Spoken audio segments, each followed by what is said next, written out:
Bonjour Monsieur Fillon, je viens d'apprendre que vous comptiez dans votre projet supprimer encore plusieurs centaines de milliers de postes de fonctionnaires. Je suis professeur, nous avons des heures supplémentaires dans l'établissement, nous avons des enseignants qui ne sont pas remplacés faute de remplaçants. Ma sœur est elle-même fonctionnaire dans la police, elle a plusieurs centaines d'heures supplémentaires qu'elle ne pourra jamais récupérer.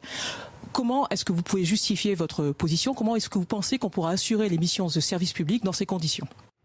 Je vous remercie de votre question. D'abord, il y a un premier sujet, c'est qu'il y a 5 millions d'emplois publics en France. 57% de toute la richesse nationale est consacrée à la dépense publique et on a 2200 milliards de dettes.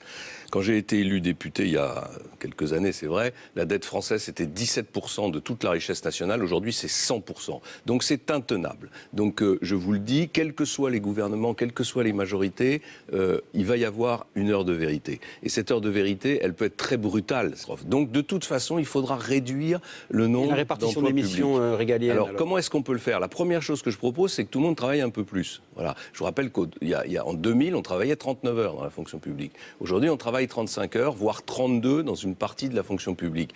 Si on pouvait se le payer, pourquoi pas, c'est formidable, mais ça n'est pas possible. Donc ce que je demande, c'est déjà qu'on augmente un peu le temps de travail dans la fonction publique. La deuxième chose que je propose, c'est qu'on réduise un certain nombre de missions. Alors évidemment, pas celle de l'éducation, pas celle de la justice, pas celle de la santé, mais il y a des missions qui peuvent être réduites. Il y a aujourd'hui une bureaucratie qui s'est installée et que les Français ressentent dans leur vie quotidienne comme une espèce de pression, quoi. Ils ont l'impression d'être totalement enfermés dans des règles et dans des contrôles. Et c'est la deuxième chose qu'il faut faire, c'est réduire le poids de cette bureaucratie au profit des missions fondamentales comme celle de l'éducation nationale.